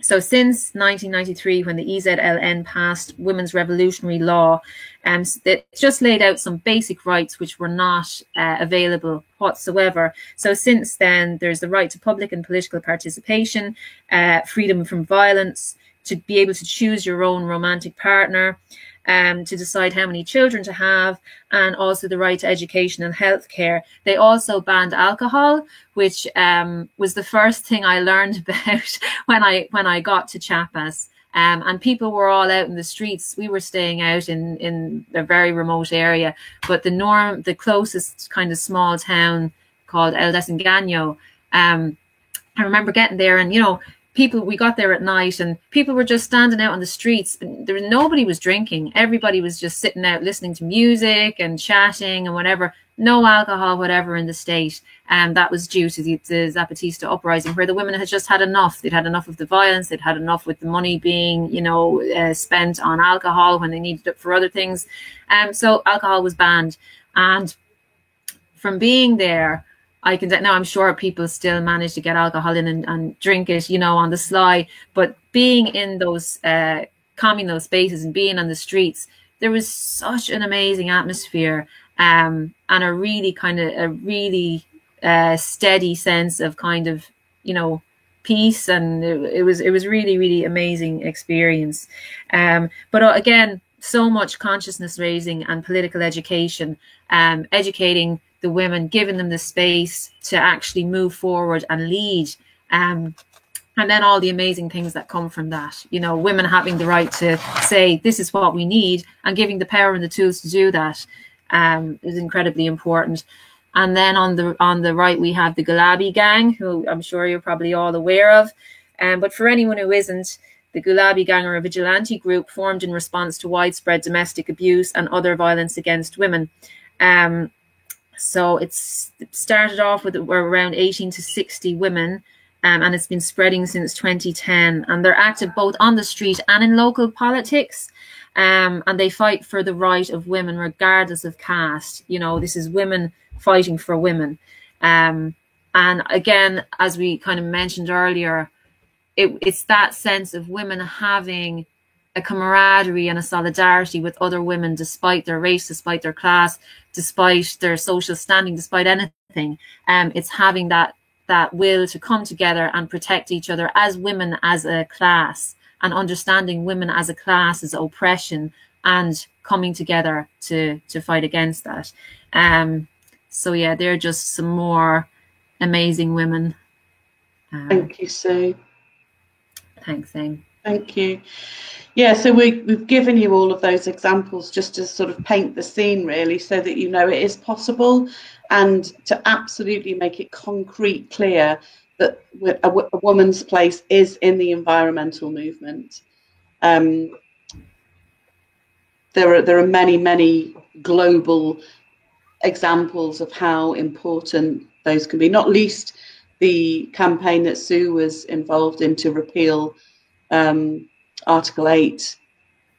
And there are lots of things that we can do together to increase education for women, including talking. I did life slightly back to front. I didn't have an education as a younger child. I didn't get any formal qualifications until I was an adult, older woman. And all of my education was listening to other women, older, younger, black, white, Asian, and I learned from them the importance of loving and supporting other women. But the thing that I learned that was really significant to me was, in our family, the men didn't really talk about feelings or, they did a little bit, but it wasn't until I developed a really close relationship with an older auntie, I learned so much gossip and information about family history and our place in this part of the world, and who gets on with who's, it was fascinating to me to listen to all these stories of my father's childhood. And I realized at that point that women talk, that we raise awareness, that when we get together, there's a bond, there's a creativity, we can demonstrate how important it is to grow food together, to talk together. And an example of this, like Sue, I brought up daughters on my own from when my youngest was about just a few months old, and having the love and support of my female friends meant that I didn't really do that on my own. If it was stressful, we'd cook together, we'd play together. My female friends would have my children overnight if I needed a break.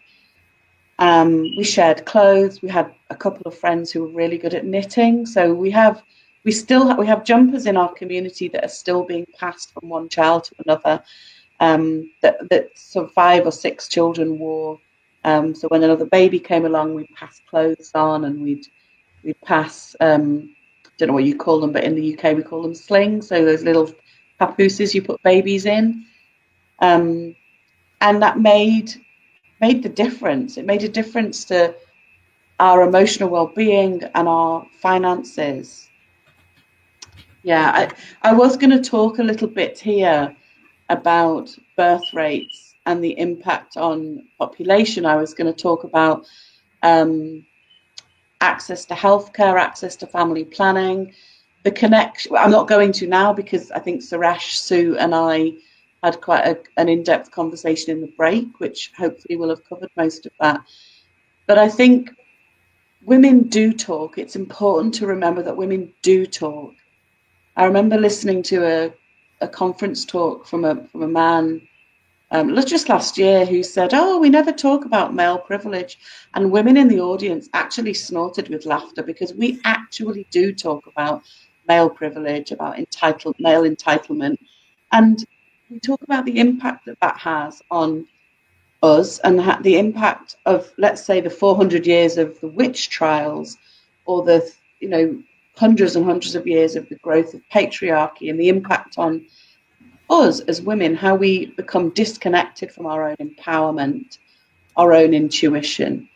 And we can start having conversations with other women about how important we are in raising awareness, how powerful we can be when we stand together. Can I just add something? Oh, I beg your pardon, Sue, please do.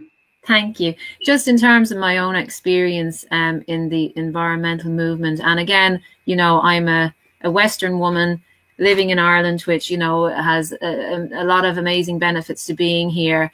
But at the same time, I you know, I've no formal education. I am a single mother to 3 children. I would be working class in terms of, you know, for the cost of living over here. I wouldn't have very much money, you know, by standards over here. But despite that, I was able to, I've run in an election. I've been an international coordinator for Extinction Rebellion. I have worked very closely and kind of done some quite, we've made some very big things happen, and I've been part of that.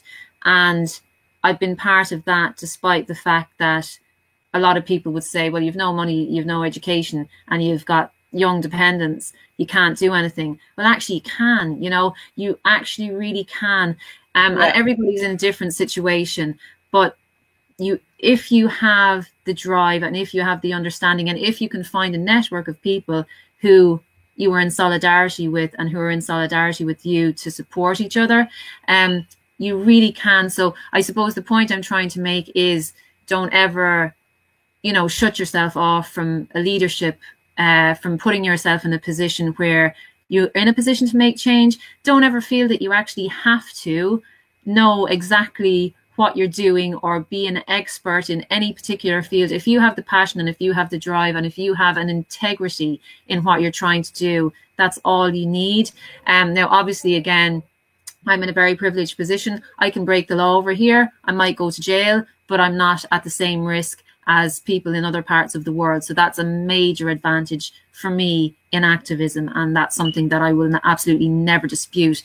But in terms of working with nothing, you can do a lot with incredibly little in terms of what's available to you for activism or for involvement in politics, in environmental movement or anything else. So when I was on my own with my 2 little children, I did a psychology degree, and I couldn't have done that without the love and support of the women around me. And blood, sweat and tears went into my education, which is why I'm now a university lecturer. But I could not have done it without the love and support of the women around me. So I'm going to move on, because I'm aware we're very limited for time now. So I'm going to whiz through the next couple of slides, and then we'll break some questions. So if we just spend a couple of minutes on each slide. So we've set the scene, Sue and I. Sue, I think you've done an incredible job of giving some examples of how women can change things. But there are some, and you'll have access to these slides, obviously, on the recording, but there's some more examples here of what you can do in your community. Talking and planting seeds of knowledge and information is really important. Building trust and using whatever platforms you have to share your thoughts. And just like Sue said, never, ever be afraid to lead, to be strong and be courageous in what you believe to be true, in your convictions. Both Sue and I have had tricky times in our lives, and we've been absolutely strong and courageous to make sure that we've succeeded.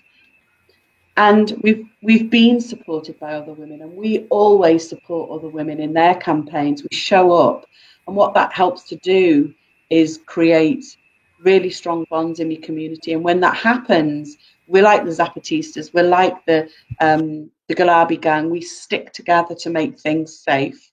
And what that will do, hopefully, when climate disaster happens more frequently, more strongly, more severely, it will hopefully create some sort of level of protection. So in your community, if there's a local river that floods, plant some trees, get those trees sucking up the moisture so it protects. So there are lots of things in your communities that you'll be able to do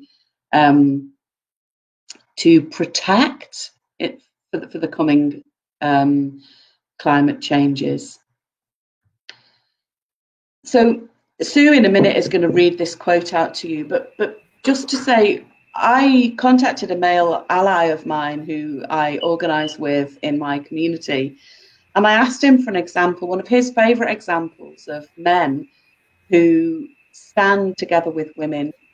And he told me about, because we've talked in the past about a time when in the UK when some activists, male activists, stayed at home and looked after the children so that the women could take the front line in the march for the protest that they were organising. And I asked him for an example, for a picture, for an image that I could use so I could talk about it. And he didn't have one. And I looked online, I did several online searches, and I couldn't find one. And there's this website that I use for work, it's called Pixabay, where you can get free images with to use that aren't copyrighted. And so I put in men doing childcare. I did about 10 different searches, and every time it came up with, there is no image available. And what that said to me is, men, you need to step your game up. We need more men supporting women to make these changes. We need more men to help with the childcare, to lift the mental load, to lift the caring role, the load of work that we do. It's like a double day for women who work. We go out to work, we do a whole day, and then we do another day with the cleaning and the cooking and protecting ourselves from harm, protecting our sisters, blood and friendship from violence. So yeah, we need you. Sue, do you want to read this quote out quickly? Yeah, I absolutely love this quote, and the reason I've given a number of talks on, especially during repeal, about women's rights and sexual violence and all these different things that affect women, and there often is men in the audience who start going, but that's not me. And I think this is a great quote because, you know, you don't go into the situation saying, this is you, this is you, this is you, this is you to every man in the audience. But I think what this quote expresses beautifully is that don't say it to us, say it to the men who are doing this and that are, you know, representing your sex class. So the bottom of the screen is slightly covered by your little face, Amy. So I hope I get the end of it right. Yeah. So this is from Andrea Dworkin, and it is, men come to me or to other feminists and say, what you're saying about men isn't true. It isn't true of me. I don't feel that way. I'm opposed to all of this. And I say, don't tell me. Tell the pornographers, tell the pimps, tell the war makers, tell the rape apologists and the rape celebrationalists and the pro-rape ideologues. Tell the novelists who think that rape is wonderful. Tell Larry Flint, tell Hugh Hefner. There's no point in telling me. I'm only a woman. There's nothing I can do about it. These men presume to speak for you. They're in the public arena saying that they represent you. If they don't, then you had better let them know. And that really quote, powerful. Thank you. To me is, yeah, that just has it in a nutshell. The great Andrea Dworkin. Yeah, she's amazing. Yeah, so we were going to have a little break here. We're not going to because it's we've only got 10 minutes left. But just very briefly, have a real, after this seminar, this workshop, have a really good think about what are the most pressing issues in your area. Start having a chat to other women, other activists, and think about whether it's poverty, sanitation, food shortages, healthcare, violence, the need to plant more trees, grow food. Women do have the skills. We can create, or we do have the knowledge and the confidence to hold a lead role. So talk together, think about what needs to happen, agree a strategy and work together so that you can have some sort of plan. And that might be impacting on policy, or it might be just getting some funding to plan to grow food or create a mutual aid where you grow food in your community together, or you create an education group. So you work with girls to educate them about their bodies belong to themselves. They don't have to have sex. They don't have to dress a certain way or act a certain way. Whatever it is that you feel most strongly about, start thinking and talking with other women about how you can become more active in your community in a safe, supportive way. Can I just jump in there for 1 sec, Amy, as well? I'd just like to say, because I know there's some really experienced organisers on the call, and just to say that, you know, this talk was aimed at everybody. Yeah. So I hope none of it comes across as condescending to people who are like amazing organisers and know all this, you know, stuff anyway. It's just that it's designed for people who are coming from maybe don't have any organising experience. So we're absolutely not coming in here telling you guys how to organise, but this is absolutely just not applicable and available to everybody. And I'm really mindful that this might be watched on YouTube or you know, it's being recorded. There will be women maybe that are watching this that have never even heard of the things that we're talking about. So this absolutely isn't meant to undermine or denigrate your experience, your level of skill in your communities and in your activism. Absolutely not. But it's aimed at, like Sue said, at absolutely everybody. Please don't feel insulted by this slide. It's meant for everybody. Thank you. Yeah. So another slide. I absolutely love this image, women's places in the resistance. I think it's incredible. But this is just a real summary of what we've talked about. So I'll leave it for you to read or rewatch because we're running out of time. But before we end, I'm going to just leave you with this, really. Maya Angelou is one of my absolute heroes. She wrote a poem called I Rise. She wrote a book called I Know Why a Caged Bird Sings. And when I read those as an older teenager, I used to read the poem I Rise every day for many, many years. And it saved my life. She is amazing. Each time a woman stands up for herself, without knowing it possibly, without claiming it, she stands up for all women. So yeah, when I do a very small thing, I'm not just doing it for myself, I'm doing it for everybody. There are lots of references here. Feel free to have a look around at those. Salonika, do you want to? Yeah, thank you so much. Thank you for outlining everything. You're so welcome. I'm really sorry that was so rushed at the end. Oh, no problem. No, we understand, like, it's nearly been 2 hours, right? So, so we do have a question on the chat. So I'm just going to read it out. So with the current data of disparity between male and female in different aspects of life, with the current progression we're going, when will this end? Or when will both have equal part? In how many years will this be in right position? Oh, bless. I so wish I had an easy answer for that. I don't think there's an easy answer. I mean, maybe Sue, you want to answer to this briefly. The one thing that I will say, when the system's completely brought down, when we have an end of rape and sexual and physical and emotional control and violence towards women, when we stop destroying our natural spaces, when we stop the oceans becoming acidified, the trees being cut down, the animals' habitat being destroyed, these things are all linked. So for me, it's not just the disparity between male and female, it's the destruction of life itself.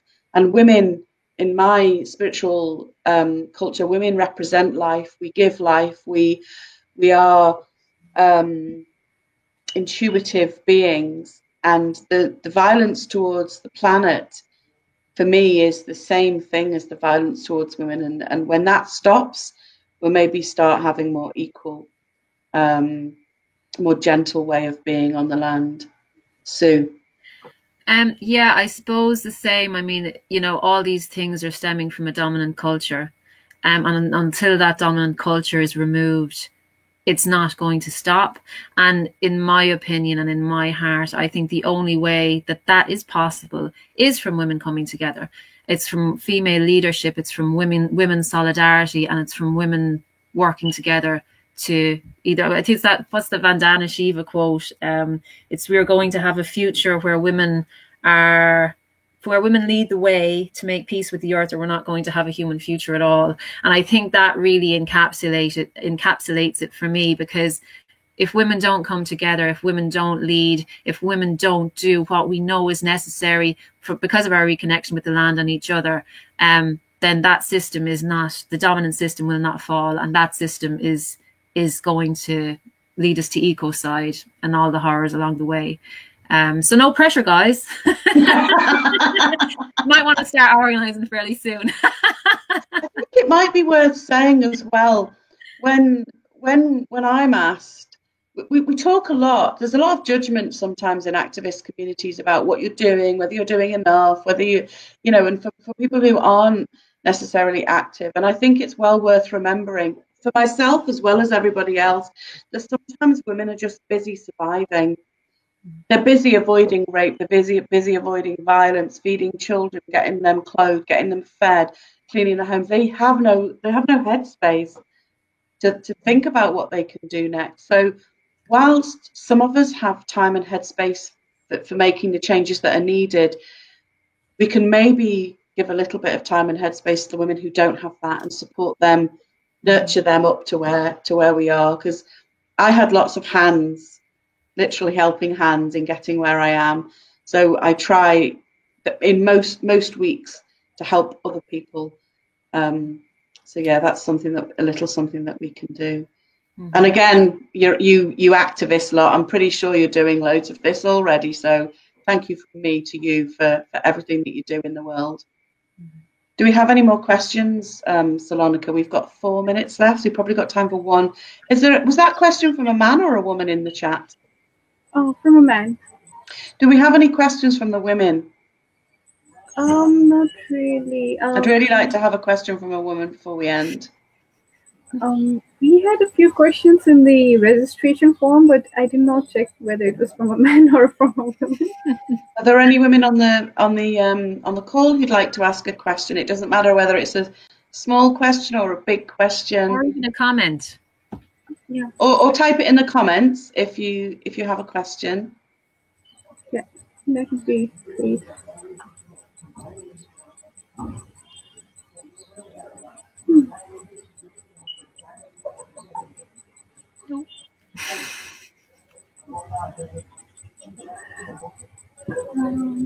No questions or comments? Come on, girls. Come on, women. You're a quiet bunch. You're very quiet.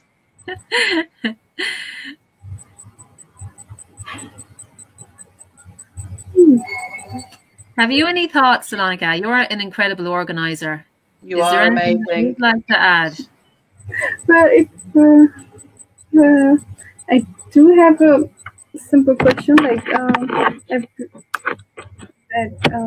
I've asked a lot of women, but I'd like to have your takes on those. So what I see, and you're both incredible mothers as well, right? So what I've seen is that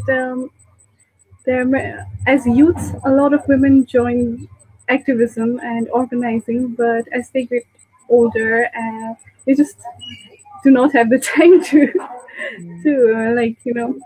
get involved as much. So I know one of the reasons is one, and probably a very important reason, is that they have to do much of the housework. They have to take the responsibility for children and everything. So what is your view on that? Like, how could we support each other in a way that, that's enriching for everyone? Okay, thank you. I'll just come in, and when I had my first child, she was a girl and I was 22, and I remember thinking I really, really wanted to bring her up to be a strong woman, to be a feminist, and I did. She chose her own clothes, she chose her own food, she looked after her, she did things to help herself to grow independence. And then she hit around 5 years old, and I really wanted her to do as she was told, and it was too late. She already had a mind of her own. So we can start by doing very little things, by giving our children autonomy in their own bodies, by being allowed to say, I don't want to kiss you, I don't want to hug that relative or friend or whatever. But also one of the things that I did with my children is I allowed them to wear their hair however they wanted, to choose their own clothes, to choose the subjects they studied in schools, to tell them they could be anything that they wanted to be, to tell them that they could choose not to be things. And I remember telling them both very, very clearly, you don't have to study this subject if you don't want to. You don't ever have to have children if you don't want to. Just because you're a woman, you do not have to get married. You do not have to have children. And both of my children, they're 23 nearly and 26, and they're not mothers.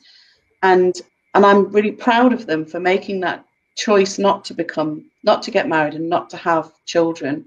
In fact, I think I pushed them a little bit too hard, because one of them turned around to me and said, you know, I hope if I decide to have a child, you'll be this enthusiastic about the baby. And I'm like, well, yeah, of course. I love babies. Of course I will. But both of them have gone into activism in their local communities. Yeah.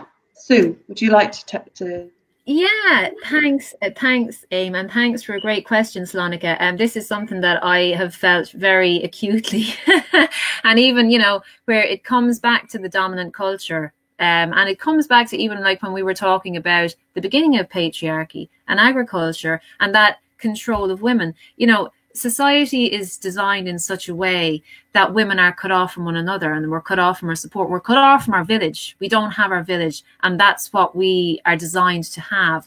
But we're isolated, and we're isolated because we have children and we don't have that network there, and it pushes us away from everybody else. And then it can make it a very lonely and frightening experience. And as well in activism, for example, canvassing as a mother, you know, people asking you, who's minding your children? You know, they don't ask male candidates that, you know, but there's always this sense that, oh, if you're stepping outside of your zone, if you're a mother, then there's something a little bit wrong. You know, it's not said, but it's there under the surface. Socially, it's there under the surface. It's a non-said thing. And that's the way society is designed, because the powers that be know there is nothing more powerful than angry women getting together and making plans. And there's nothing more powerful than mothers. You know, I've been involved in organizing environmentally for years, and you could be organizing a massive event and the men come in and they go, oh, this could go here. And then the mothers come in at the end and they go, no, that's not going to work. And they plan it out. And then the men, you know, should just listen, because you instinctively know these things because you're used to juggling a myriad of people, situations, you know, whatever. And you're used to kind of putting other people's needs before your own as well. So for me, it all comes back to the dominant culture cutting us off from one another intentionally, society being set up that way intentionally, so that we lose our power. And losing it through motherhood. Motherhood should be empowering. It should be building community. But instead of that, because of the way society is designed, it disempowers us. And that's not a natural thing at all. So again, for me, it's about women's solidarity, breaking through that dominance and finding our villages, bringing them together and connecting and finding our power through each other. That's what would be. And this judgment, isn't there, Sue? If you have a baby or if you don't have a baby, if you get married or you don't, if you're too fat, too skinny, short hair, long hair, big boobs, small boobs, you get judged. It doesn't matter what it is. Patriarchy will find a way to judge, humiliate, shame, put you down. I absolutely love what you've said, Sue. Finding each other, standing together, joining together to make a stronger community. 100%. I'm going to have to go because it's just after 11. But Slonika, I'm happy if people have any questions after this and they message you, feel free to email me. You've got my contact details, and I'm happy to talk more. Thank you so much, Amy. I'm happy to stay on if there is any questions, but I'm not sure if there is, but I'm happy to stay on for an extra few minutes if that's any help. Yes, there is. Thank you, everybody, for being here, for listening, and apologies for any slurs or hesitancy or eye rolling in my speech. Yeah, thank you very much. Thank you so So much. much, Amy. You're very welcome. Bye now. Talk to you later. So there is a question, and the question is, how do you think that a country like Nepal can bring minor groups and women to environmental leadership and organizing? It is mostly hard to make them understand about environmental problems and their role, along with how they can change and empower self. Do you have experience on this? Siddharth? I would have experience, but in a very different context. Obviously, my situation is totally different to the situation in Nepal. But one thing I would say is you can never underestimate human connection. So if you are trying to build resilience in communities, if you're trying to build solidarity, one of the most powerful things that you can do is going out, listen to people, listen to what their issues are and connect with them on that. And you don't have to agree on all different issues, but if you go into a situation and you're somebody who is willing to listen to what the needs of that community are, even if there's nothing you can actively really do to help, just listen. Be that person who comes in and is not trying to push anything. But if, say, for example, if it's to do with education about fracking or something, like if you're going into communities and building trust, you can bring information then, and people are more inclined to listen to it depending on how you approach. Where I think sometimes people can come in and they may have a great message, but they go into communities who may not have any exposure to it, and they can be kind of aggressive, and they don't take into account, well, whatever your feelings are, this is still this community's area, this is still their decision, you know. And I think once people feel that maybe someone is kind of challenging that, it can just cut off conversation. So I suppose for building the environmental movement, or kind of trying to encourage people into the environmental movement, it's providing a warm space as well, and an understanding space. And like we just spoke about, trying to provide facilities for childcare. Like, for example, if we were doing political meetings over here, we might have 2 members who would just play with kids, so that if we have day schools, women can bring their kids, there's a room off whatever the event is, and they'll just play with the kids in there. And it gives the women who want to come and get some political education maybe 2 or 3 hours, and they can just sit and do that. It's simple things like that that actually open up the sphere for women who otherwise have absolutely no option to be part of it. And, you know, they could be great activists and very, very determined people, but without that, they just can't get involved. So it's simple measures like that on the ground, I think, are really helpful. That would just be a couple of things. Thank you, sir. So I was wondering, do you have do you have a time limit, or do you have to be somewhere soon? Or? No, you're fine. Okay. So I had another question, so how can men show their solidarity to women in terms of organizing for, whether it be for women's rights or for environmental issues or anything? Okay. Thanks, Monica. I suppose, again, it differs from context to context, but I guess one of the main things would be consciousness raising for themselves, becoming aware, not having the knee-jerk reaction that a lot of men have, that is, this is directed at me, I'm not that guy, I'm not that person, and accepting, no, this is happening. These people do represent you as a class, and yes, you are obligated to do something, you know. And I mean, for the majority of men, they are unaware of the level of sexual violence, the violence that's kind of perpetrated towards women all the time across so many levels. They're unaware, but it's kind of like if you're in a position where, you know, you're reaping benefit from maybe having a particular boss who likes you, or being in some situation where you have some pros, but you might be really fair, but you're not going to think about it.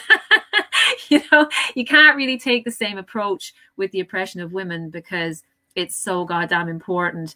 And women are, there is a war on women. There is an absolute war on women. Men need to accept that. They need to appreciate that, and they need to spread the word. And at this point, men, like I have so many friends who are great guys, but things are so bad now for women that I'm getting to a stage, and I've gotten to a stage where I'm kind of, if you're not shoulder to shoulder with us, you know, if you're not willing to be on the front lines with us, then you're not really a good guy, because you're leaving it to us to do it on our own. And this is your sex class who is waging this war on us. So you have a responsibility. So I think that's one of the main things, is for guys to educate themselves, or accept an education on it, and then own it, you know, own it. This is your problem. You know, this is your problem too. And there's an immense lack of male solidarity visible, where women are in situations where they're, you know, we hear of horrendous cases of the most violent assaults, violent rapes, femicide, horrendous issues. And we don't see men coming out in force to protest, to find these guys, to come out enraged. They just disassociate themselves from that, you know, that violence. And it's like that saying, you know, every woman knows a woman who's raped, but yet no men know any rapists. So it's accepting all these things and acting on them, and accepting the responsibility that, yeah, this is your problem. This is absolutely your problem. You are obligated to protect the women in this world, because the men are waging war. So that would be my advice. Thank you, Sue. Thank you so much. So I guess that is about it with the questions. So thank you for spending more than 2 hours explaining from the history of patriarchy and to everything. So yeah, that is very informative. And Thank you so much, Salonika. And it was such an honor to be invited and to spend time with you all. And like that, I mean, I know you guys are doing incredible work over there, which is really inspiring. So thank you so much for everything that you do all the time in so many different ways. And especially to you, Salonika, you're an incredible activist and an incredible organizer. And I'm very, very proud to have you in my life. So thank you so much. Yeah, thank you.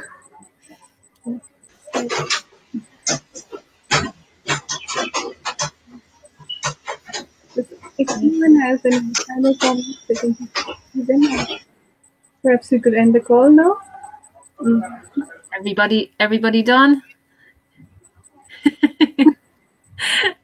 Okay, thank you so much, everybody, for sticking with us for over 2 hours. Thank you so much, Salonika, for organising everything.